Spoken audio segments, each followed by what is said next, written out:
Hi எல்லாருக்கும் வணக்கம். நான் உங்கள் மோகன். இன்னைக்கு என்ன பார்க்க போறோம்னா நிஃப்டியோட சப்போர்ட் அண்ட் ரெசிஸ்டன்ஸ் தான் பார்க்க போறோம். ஓகேங்களா? இப்போ பார்த்தீங்கன்னா மார்க்கெட் வந்து இந்த லைனுங்களை டச் ஆகாம இதுக்குள்ளேயே இருந்துச்சுன்னா மார்க்கெட் வந்து பார்த்தீங்கன்னா ஒரு சைடு மார்க்கெட் தான். ஓகேங்களா? ஒருவேளை இங்கே டச் ஆச்சுன்னா இங்க இருந்து மேலே வரும். ஓகேங்களா? ஒருவேளை இங்கே போச்சுன்னா இங்க இருந்து கீழே இங்கே டச் பண்ணிட்டு கீழே வரும். ஓகேங்களா? அது இருக்கும் பார்த்தீங்கன்னா இதுக்குள்ளேயே இருந்துச்சுன்னா மார்க்கெட் ஒரு சைடு தான் இருக்கும். ஓகேங்களா? இது வந்து நிஃப்டியில் நம்ம வந்து சப்போர்ட் அண்ட் ரெசிஸ்டன்ஸா எந்த அளவுக்கு ஆக்டிவ் ஆகுதுன்னு சொல்லிட்டு நீங்க வந்து உங்களோட சார்ட்ல வந்து இதை டிரா பண்ணிட்டு பாருங்க. ஓகேங்களா?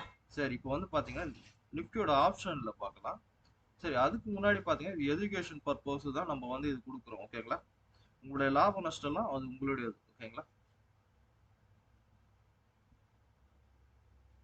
இப்போ பாத்தீங்கன்னா நிஃப்டியில வந்து பாத்தீங்கன்னா கால் ஆப்ஷன் 22,800. ஓகேங்களா? இந்த 22,800 பாத்தீங்கன்னா இப்போ இந்த 156 லைன் போட்டிருக்கோம் இல்லையா? இந்த லைனுக்கு வந்து டச் பண்ணிட்டு கூட மார்க்கெட் வந்து மேலே போகலாம். ஓகேங்களா? ஒருவேளை இதை கட் பண்ணிச்சுன்னா மார்க்கெட் வந்து நீங்களே தெரிஞ்சுங்க புட் ஆப்ஷன் தான் போகும் டவுன் ட்ரேட். ஓகேங்களா? ஒருவேளை இதை டச் பண்ணிட்டு மேலே போச்சுன்னா இது எந்த அளவுக்கு மேலே இருக்குதோ மார்க்கெட் வந்து அப் ட்ரெண்ட் நல்லா செக் பண்ணிக்கோங்க. ஓகேங்களா? நீங்க மார்க்கெட் சைடியா வந்ததுன்னா மட்டும் கூட சைடியா வந்தா கூட இது ஒர்க் ஆகும். எப்பயாச்சும் ஒரு தடவை தான். இப்போ வந்து எப்படி சொல்றது, ஒரு 10 நாள்ல ஒரு நாள் வந்து மிஸ் ஆகும். ஆனா வந்து பாத்தீங்கன்னா இது எல்லா நாளும் கரெக்டா ஒர்க் ஆகும். நீங்க வேணா செக் பண்ணி பாத்துங்க. 156ல இங்கேருந்து மார்க்கெட் வரும். இங்க வந்ததுன்னா இங்க டச் ஆகி மேலே போகும்.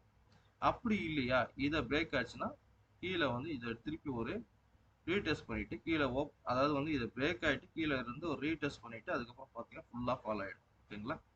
நீங்கள் வேணும்னா செக் பண்ணி பார்த்துங்க எந்த அளவுக்கு வந்து இது சப்போர்ட் அண்ட் ரெசிஸ்டன்ஸாக வந்து ஆக்டிவ் ஆகும். ஓகேங்களா? சரி, ஓகே. இது வந்து இன்னைக்கு வந்து பார்த்தீங்கன்னா இது ஃபர்ஸ்ட் நான் கொடுத்துருக்கேன். இதை வந்து உங்களோட சார்ட்ல அப்ளை பண்ணிட்டு எந்த அளவுக்கு வந்து அக்யூரசி அதிகமாக இருக்குன்னு பாருங்க. அதுக்கப்புறம் வந்து பார்த்தீங்கன்னா இதோட எப்படி ஒர்க் ஆயிருக்குன்னு சொல்லிட்டு நான் ஈவினிங் வந்து வீடியோ போடுறேன். ஓகேங்களா? Okay, thank you.